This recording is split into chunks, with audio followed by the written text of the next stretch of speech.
The room fell silent as Vanessa raised her glass, a thin smile on her lips. To the woman who believes she runs the show. The clink of the glass echoed in my ears, and for a moment, I was frozen. It wasn't just a toast, it was a declaration. I'm Martha Wilson, 65 years old, a mother, a grandmother, and someone who spent a lifetime building a family I thought was solid. But in that moment, everything changed. Have you ever felt invisible? Even in the place you call home? What happens when you stop being seen by the people you love most? Let me take you on a journey where the truth can no longer stay hidden. Share your thoughts.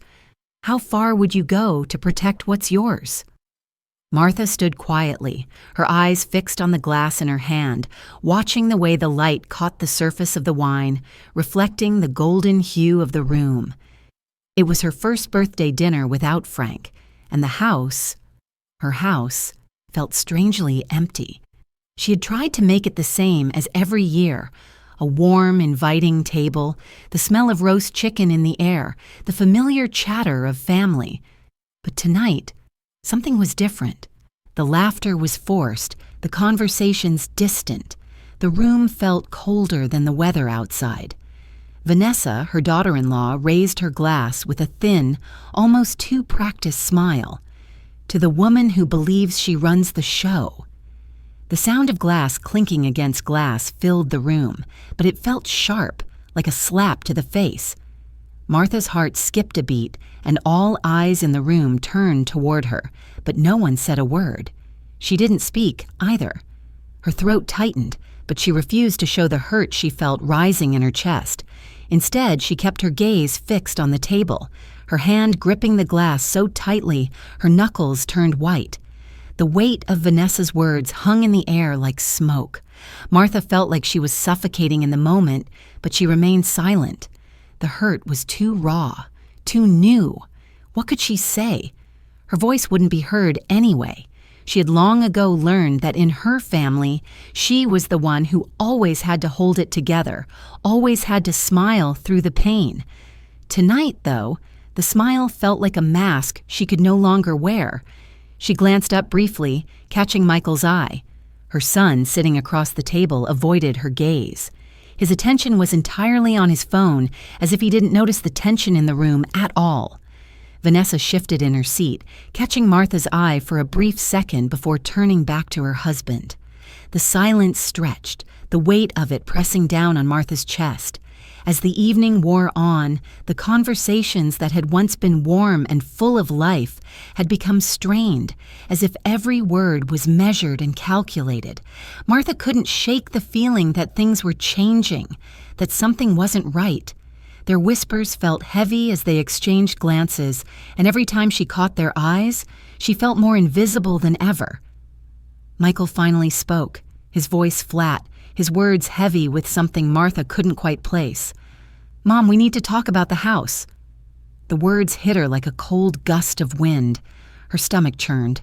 She'd been waiting for this, but hearing it out loud made it feel real in a way she wasn't ready for. "What about it?" she asked, her voice barely above a whisper, though she hated the vulnerability she could hear in it.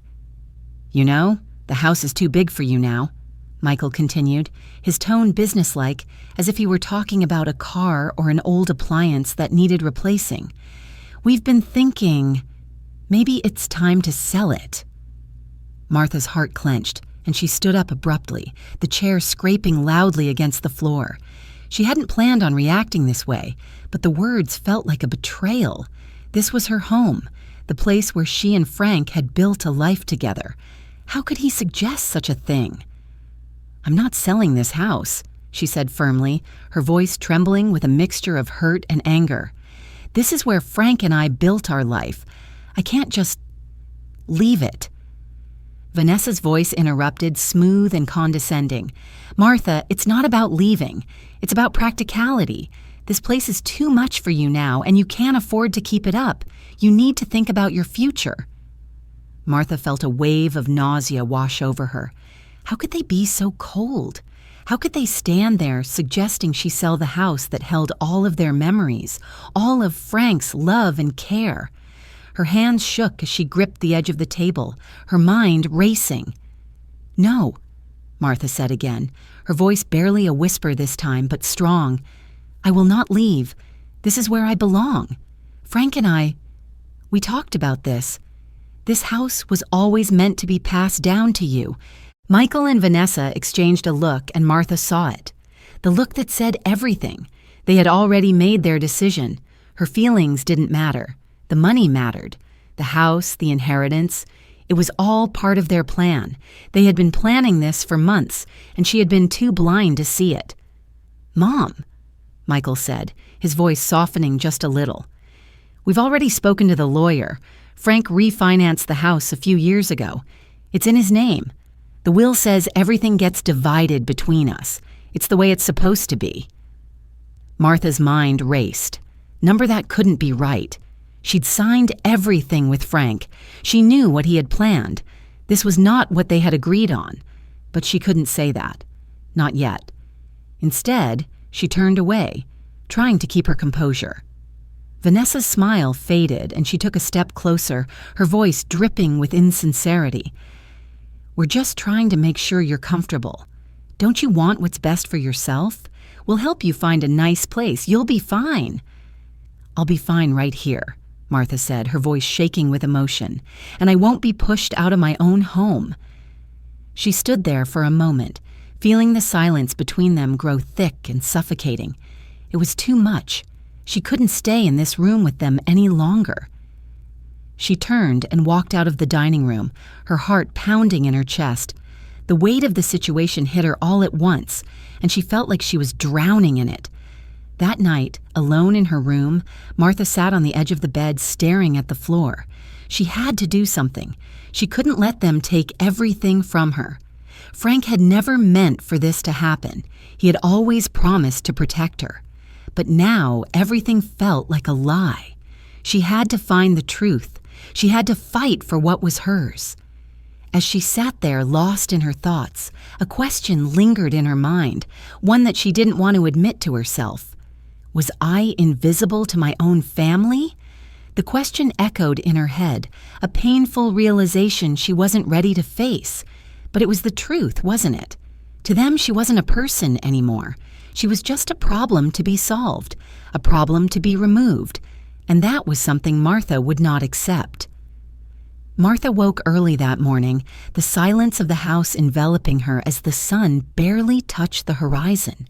She'd spent the night tossing and turning, the events of the previous evening replaying in her mind.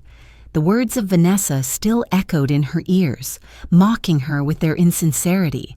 The house that she and Frank had built together, the home that held decades of memories, was being threatened. She had to find answers. Determined to uncover the truth, Martha made her way to Frank's study. The room was filled with the scent of old papers and the weight of history, but today it felt different. It felt like a battlefield. She had spent so many years respecting the sanctity of this space, but now it felt like she was intruding, digging into the life Frank had left behind. Still, she had no choice. She needed to know what was going on, what had been done without her consent. The desk, once a symbol of Frank's meticulousness, now felt chaotic. Papers were scattered across the surface.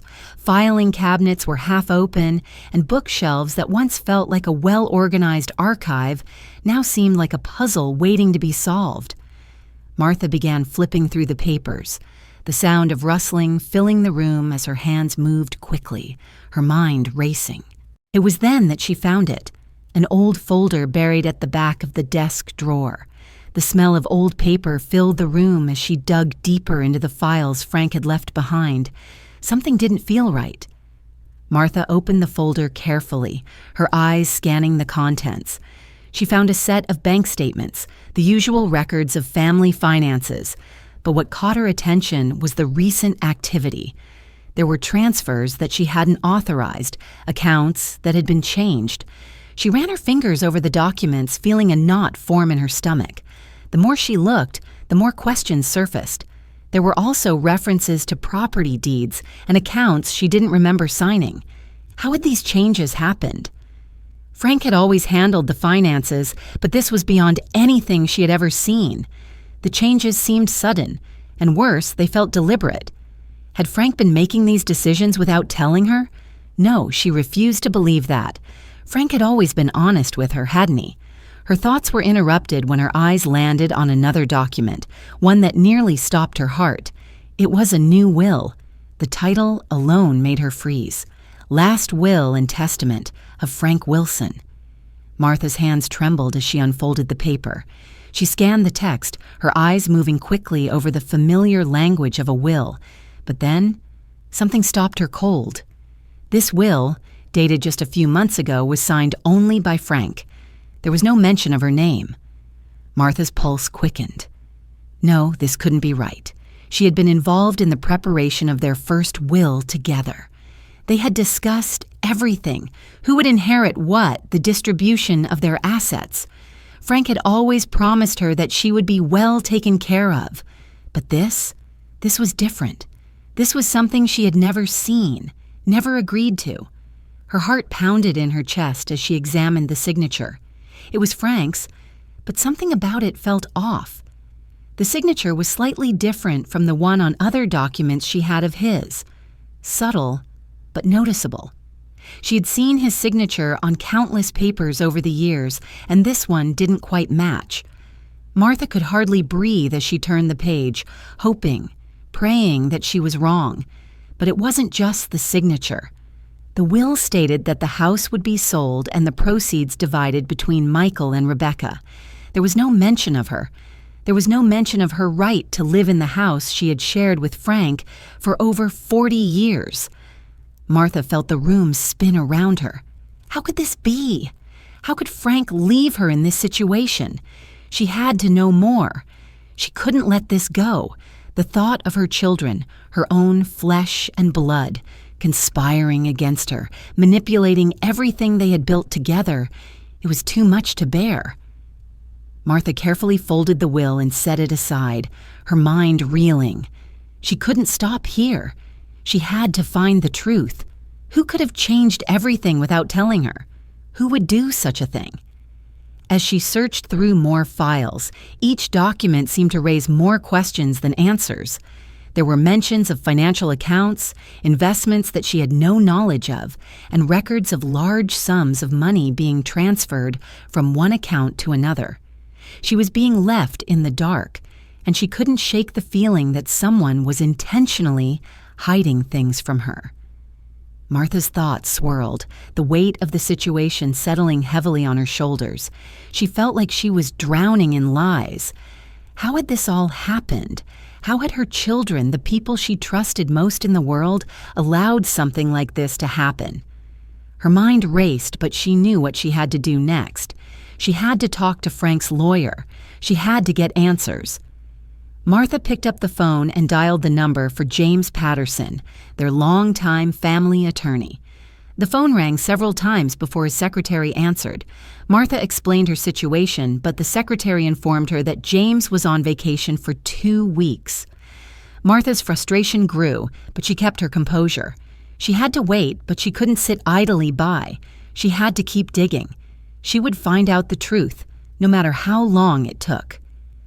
As she hung up the phone, Martha couldn't help but think about everything she had discovered. Her heart was heavy with the realization that her family, the people she had loved and trusted, were hiding things from her. The betrayal felt like a knife to her heart, and yet she couldn't back down now. She would fight for what was hers. She would protect the legacy she and Frank had built together. But as she sat back in the chair, the weight of the discovery settling in, a question lingered in her mind. Who could have changed everything without telling me? Martha closed her eyes, taking a deep breath. She didn't know the answer yet, but she was determined to find out. This was just the beginning of her fight, and she wasn't going to stop until she knew the truth. The silence of the early morning was only broken by the ticking of the clock on the wall.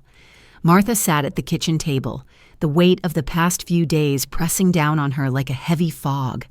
The documents she had uncovered in Frank's study still lay on the counter, their contents swirling in her mind like an unsettling storm. The truth was buried, and she was determined to dig until she uncovered it, no matter what. For so many years, Martha had been the quiet one in the background. She had always trusted Frank to handle the finances, to keep things in order. But now, as she looked at the papers before her, she realized how naive she had been. Michael and Vanessa had been manipulating things behind her back, and she had to put an end to it. It was time to stop being passive. It was time to act. Her hands trembled as she picked up the phone, dialing the number for the bank. The call felt like a small victory in itself, taking control, making her voice heard for the first time in what felt like forever. The phone rang once, then twice, before a soft voice answered. "Good morning. This is Sarah from First National. How may I assist you today?" Martha took a deep breath, steadying herself before speaking. "I need to inquire about some changes to my accounts," she said, her voice steady but firm. "I noticed some recent transactions I didn't authorize." There was a brief pause on the other end of the line.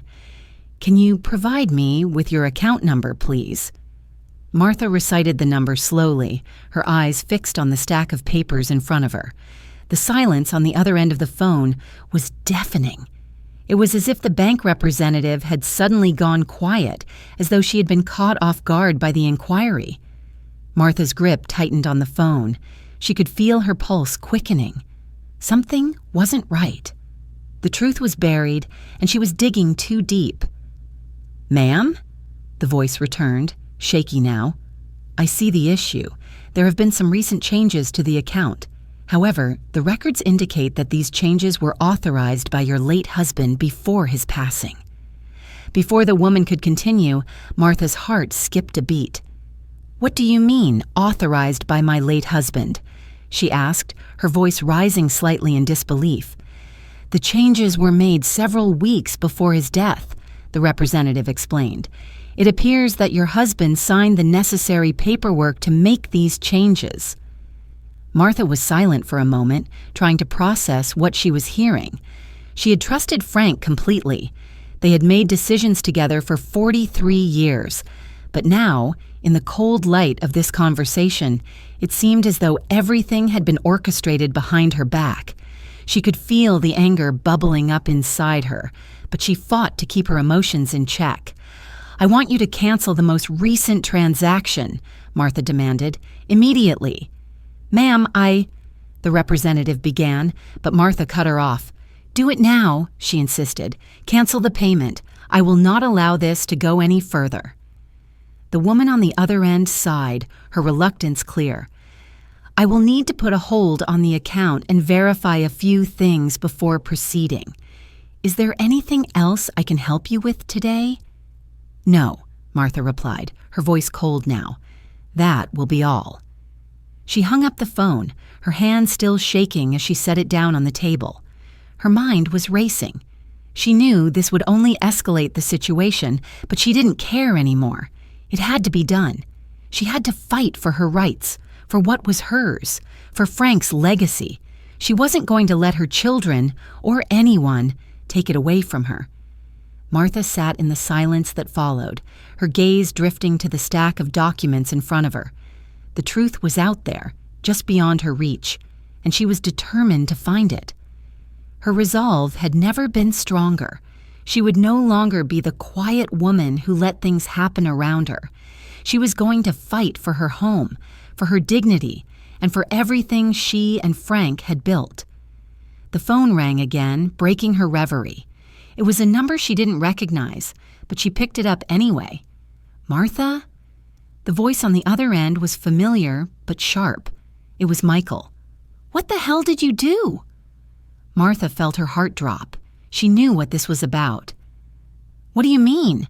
she asked, her voice steady despite the rush of emotions flooding her. "Don't play dumb, Mom. You canceled the payment. The check was already signed and you just—" Michael's voice cracked, his frustration evident. "You can't do this." Martha's anger flared, but she kept her tone calm.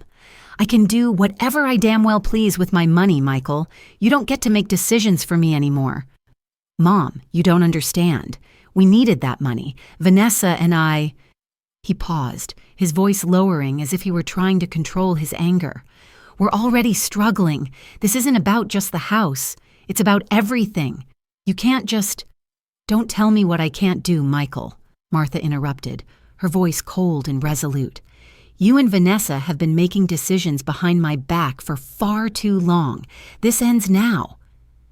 There was a long silence on the other end of the line, and Martha could almost feel his frustration boiling over. "You're making this difficult. You don't know what you're doing. You're going to ruin everything," Michael finally spat. "I'm protecting what's mine," Martha said firmly, "and I won't be intimidated by you or anyone else." The call ended abruptly, and Martha sat there staring at the phone in her hand. She could feel the weight of the confrontation settling in. This was just the beginning, she knew. The battle had only just begun. She stood up and paced the room, her mind working through the next steps. She had to talk to Frank's lawyer. She had to find out who was behind this. She had to protect her family, even if it meant facing them down. Just then, the phone rang again, and this time it was an unfamiliar number.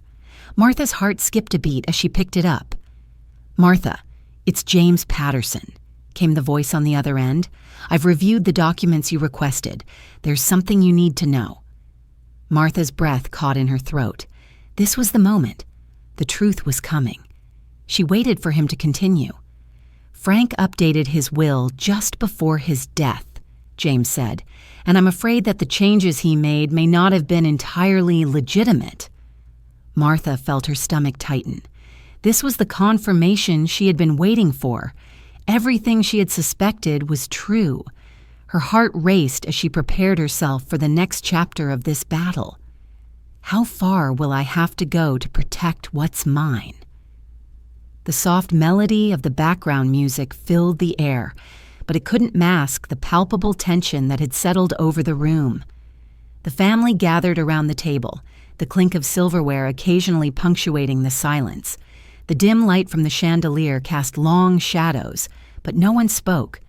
The usual warmth of the family dinners had long since vanished, replaced by a chill that Martha felt deep in her bones. She had been silent too long. She had let them push her, let them treat her as if she were an invisible part of this family, but no more.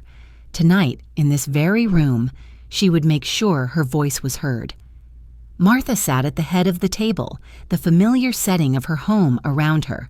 The house that Frank had built with her, the house she had promised to never leave.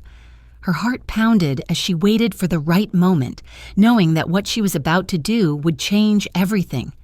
The conversation around her seemed to fade into the background as she stood up slowly. She could feel all eyes on her, her family's gaze heavy with expectation, curiosity, or maybe even judgment. The room grew still as Martha took a deep breath, preparing for the words that had been building inside her for weeks. "I am still here," she said, her voice clear and steady, cutting through the silence like a knife. Her words hung in the air, drawing every eye to her, as if she had shattered an unspoken rule. Michael, sitting across from her, shifted in his seat, his face betraying a mixture of surprise and unease. Vanessa, next to him, stiffened, her lips pressing into a thin line. The music in the background seemed to dim, as though the world was holding its breath. The tension was thick, and Martha could feel it rising with each passing second. She knew this would be difficult, that she would face resistance, but she was done being quiet, done letting her children dictate her life and her choices. "I have lived in this house for over 40 years, she continued, her voice stronger now, "and I will not be driven out by fear or greed." She paused, looking from one face to the next, making sure her words landed. "This house is as much mine as it ever was Frank's, and I will not sell it. Not for anyone." Her words echoed in the room, and Martha could see the shock on Michael's face. He was quiet, watching her, but his eyes darted to Vanessa, as though seeking some kind of guidance. Vanessa, too, was silent, her expression unreadable, but Martha could see the tension in her clenched jaw. "I've put up with a lot," Martha continued, her voice rising now, "but I will not stand by while my family tears everything apart. I deserve respect, and I will not be treated as invisible anymore." Michael shifted again, his discomfort growing evident. "Mom," he said, his voice tight, "we're just trying to help you. This house—" "No," Martha cut him off, her tone sharp. "You're not helping me. You're taking what's mine and you're trying to justify it with lies." Vanessa's eyes flicked nervously toward Michael, but Martha wasn't going to back down. She had spent too many years being the quiet one, the one who always put others first. Not anymore. "I know about the will," she said, her voice steady now, though every word was filled with the weight of the truth. "I know what you've done. Frank may not have been able to protect me after he passed, but I can protect myself. And I will." Michael's face turned red, his frustration finally breaking through. "You don't understand," he spat, standing up abruptly. "We're not trying to hurt you. We're trying to take care of you.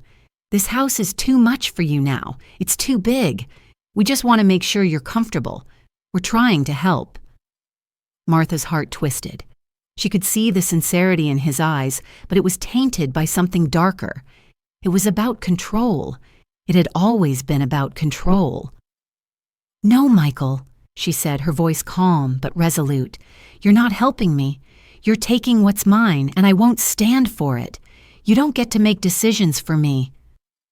The room fell silent again. The weight of her words settled over the family like a blanket. For the first time in a long while, Martha felt a sense of power she hadn't known she had. She wasn't just standing up for her home, she was standing up for herself, for the woman who had given so much to her family and asked for nothing in return. Michael opened his mouth, but Martha held up her hand, stopping him. "I've made my decision," she said, her voice unwavering. "I won't sell this house. I will not give up what Frank and I built together. You may not like it, but this is my choice." The tension in the room was unbearable, but Martha didn't flinch. She could feel the anger rising in Michael, but she wasn't afraid anymore. She wasn't going to back down, not now. "I won't let you turn this into a battle for money," she said, her voice gaining strength with each word. "I'm not your enemy. I'm not a burden. But I will fight for what's mine, and I will not let you make me feel invisible anymore." As the words left her mouth, Martha could see the shift in the room. Michael's anger was palpable, but there was something else in his eyes, a flicker of something else, something like fear. Vanessa, on the other hand, was silent, her gaze fixed on the table. Martha took a deep breath, feeling the weight of her decision settling in. She had taken the first step, but there was still so much more to face. She didn't know what would happen next, but for the first time in a long time, she felt like she had control. She had made her stand, and now she would live with the consequences. "Will they finally hear me now?" Martha thought to herself, a question that echoed in her mind. Would Michael and Vanessa see her as she was, someone with her own voice, her own life, her own choices? Or would they continue to see her as someone to be controlled? As the silence stretched on, Martha stood tall, her resolve firm. This was just the beginning of a much bigger fight. But for now, she had spoken her truth. And for the first time in a long time, Martha felt a small victory. She was still here. The phone rang, slicing through the quiet stillness of the house. Martha sat at the kitchen table, the morning light filtering through the window. It had been a few weeks since the confrontation with Michael and Vanessa, and while the tension hadn't fully dissipated, things had settled into an uneasy calm. But that phone call changed everything. Her hands shook slightly as she picked up the receiver, her pulse quickening at the thought of who might be on the other end. The voice on the other side was calm, but Martha could sense the weight behind it. "We need to talk. There's something important about the will and the financial situation." Martha's stomach dropped, her breath caught in her throat. A sense of dread washed over her, but she managed to speak. "What's happened?" There was a pause, a long one. "I'll explain everything in person. Can you come to my office today?" Martha's mind raced. The will, the changes. What was being hidden from her now? She knew in her gut that this was the tipping point, the moment where everything would unravel. But she didn't know how deep the web of deceit went. Later that afternoon, she found herself sitting in the sleek, sterile office of James Patterson, the family lawyer. The familiar wood-paneled walls felt cold and impersonal now, as though the very place that had once offered her comfort and trust had become a part of the growing storm in her life. James, a middle-aged man with graying hair and sharp eyes, sat across from her, his expression somber. There was no pleasantries, no small talk. This was business, and the look on his face told Martha that this was far more serious than she had imagined. "Martha," he began, his voice steady but heavy, "I'm afraid there have been significant changes to Frank's estate that you need to be aware of. There's a new will, and it's not what you think." Her heart skipped a beat. "What do you mean? Frank and I always talked about this. He promised we'd both be taken care of." "I know, but the will you're familiar with, it's no longer valid." James paused, clearly weighing his words. "Frank made some revisions shortly before his passing, and in that revision you were excluded from the distribution of the assets." Martha's breath caught. She could feel the blood rush from her face, a dizzying sensation overcoming her. "What?" she whispered, the word barely leaving her lips. "How could he do that?" "I don't believe Frank intended for this," James said quickly, "but the changes were made and they are legally binding. There's nothing we can do to reverse the will unless we can prove it was invalid or coerced." Martha shook her head, disbelief flooding her. "But I was part of this family. Frank and I built everything together. I raised our children. He can't just leave me out." "I agree," James said, his voice softening. "But legally, the will is in effect. Michael and Rebecca are named as the primary beneficiaries, with a provision for you to receive a small monthly stipend for living expenses. No mention of the house, no mention of your stake in the family's finances." A lump formed in Martha's throat. It wasn't just the house. It wasn't just money. It was the years they had spent building a life together, the sacrifices she had made, the love she had given. To have it reduced to a stipend? It felt like a slap in the face. It felt like a betrayal. And the worst part was, she had no idea this was coming. "Martha," James continued, "we need to act quickly. If you want to challenge this will, we'll need to move fast. We'll need evidence that the changes were made under duress, or that Frank was mentally incapable at the time of signing it. But this is going to be a difficult battle." "I won't back down," Martha said, her voice hardening with resolve. "I'll fight for what's mine, for what Frank and I built together." The conversation that followed was a blur. James outlined the next steps: hiring a forensic expert to analyze the will's authenticity, gathering evidence of the changes to the financial accounts, and preparing for a legal fight that could take months, even years. But for the first time in weeks, Martha felt something shift inside her. It was no longer about protecting a house or a bank account. It was about protecting her dignity, her legacy, and her place in this family. She left James's office with a heavy heart, but with a fire burning inside her. She was no longer just the mother and wife who had been pushed aside. She was a woman who had lived through the hardest of times, and now she was prepared to face the hardest battle of her life. The days that followed were a whirlwind. Martha hired a private investigator to look into the changes to Frank's accounts. She gathered every piece of paper she could find, every record of financial transactions, every detail that could help her uncover the truth. The more she uncovered, the more the pieces didn't fit. It was as though Frank's life had been altered in ways she couldn't understand, and the more she dug, the more questions arose. Late one night, as Martha sat in her study going through old tax returns, the phone rang again. She picked it up without hesitation, already knowing who it was. "It's done," the voice on the other end of the line said. "We found discrepancies in the financial records. We also believe there are inconsistencies with the will's signature. This is going to be our key." Martha felt a rush of relief, but it was quickly replaced by anxiety. The battle was just beginning, and she wasn't sure what would happen next. But one thing was clear: she would not back down. The question that echoed in her mind as she stared out the window into the dark night was simple. Can I win this battle, or will I lose everything? The legal fight had only just begun, but Martha was prepared for whatever came next. She would fight for what was hers, for what was right, for Frank, for her children, and for herself. A month had passed since the battle began, a month of legal documents, courtrooms, and the deep pain of betrayal. The weight of the past weeks was still fresh in Martha's mind, but today, as she prepared for another family dinner, the air felt different. It wasn't lighter, not completely, but the tension that had once suffocated her home seemed to have lifted, even if just a little. Martha stood in the kitchen, stirring the pot of stew she'd spent all afternoon making. The kitchen smelled of garlic and simmering beef, a familiar scent that had always brought comfort during family gatherings. It had been a tradition: her cooking, the laughter of her grandchildren, the warm conversations that filled the house. Now it was quieter.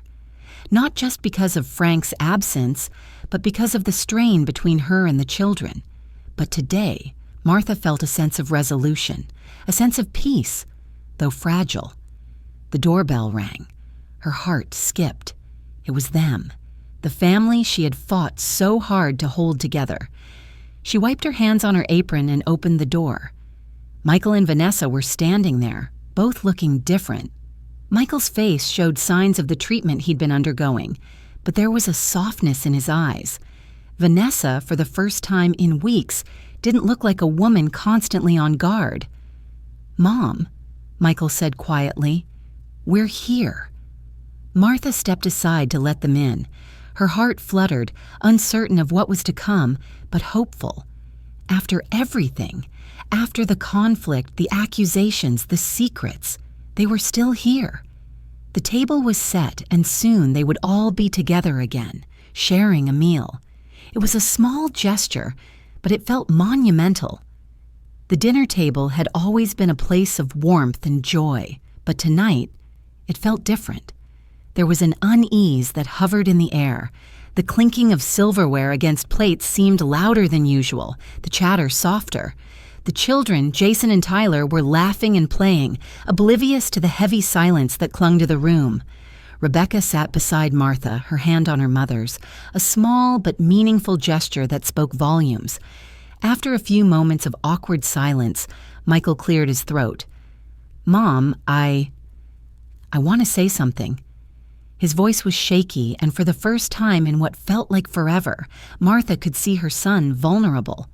"I know I've done things that hurt you, and I know I tried to take control of things that weren't mine to take. I'm sorry." Martha met his gaze, her own emotions swirling in a storm of relief, anger, and sadness. But more than anything, there was a quiet strength. This wasn't just about the house. This wasn't just about the money. It was about the respect that had been lost, the trust that had been shattered, and the attempt to rebuild. "I've been in treatment for the last few weeks," Michael continued, his voice breaking slightly. "I've realized a lot about myself, about the way I've treated you, and I just want to say, I'm sorry, I never should have put you through that." Martha sat back in her chair, taking in the words. She'd waited for this moment, for Michael to admit his wrongs. It wasn't easy to hear, but it was a start. Slowly, she reached out and placed her hand on his. "I appreciate you saying that, Michael. But you're not the only one who's been hurt here. This family has been through a lot, and I can't pretend like everything is fine. But we'll get there. Together." Vanessa, who had been sitting quietly by Michael's side, shifted in her seat. She looked at Martha with a gaze that was both apologetic and solemn. "I didn't understand, Mom," she said, her voice soft. "I didn't see how much pain we were causing, but now I do. I want to help make things right." Martha looked at her, her heart torn between the hurt of the past and the hope for a better future. It's going to take time, Vanessa. Time to heal, but I'm willing to try. For all of us. As the evening went on, there was no grand reconciliation, no instant return to the way things had been. But the cracks in their relationship were slowly starting to heal. The silence that had once filled the room with tension was now filled with tentative conversation. There were still many things unsaid, many wounds that had not fully healed, but for the first time in a long time, Martha felt as if they were on the right path. The dinner ended not with grand speeches, but with quiet moments of understanding. As they all stood up to clear the table, Martha found herself standing by the window, looking out at the stars. The house, the one Frank had built with her, the one that held the weight of their memories, felt like more than just a building. It was a symbol of the strength she had found in herself, the strength to fight for her family, the strength to reclaim her dignity, and now the strength to begin again. She thought about the future, about what lay ahead. There was still so much to work through. But she had come a long way, and no matter what happened, she knew one thing for sure. She was still here. The question lingered in her mind as it had since the moment the battle had begun. Will we ever fully forgive? But deep down, she knew the answer wasn't something she had to find right away. Forgiveness would come in time. It was a process, not an instant fix, but it was a start. And for now, that was enough. As the laughter filled our family table, I felt truly seen after standing up for myself. The years of silence and unseen struggles had finally broken open, and though some cracks still remain, the healing had begun. No one has the right to make you invisible. Speaking your truth can rebuild bonds, even if some scars stay. Every step toward honesty is a victory in itself. If you've ever felt overlooked or unheard by your family, share your story. Let's remind each other that we all matter.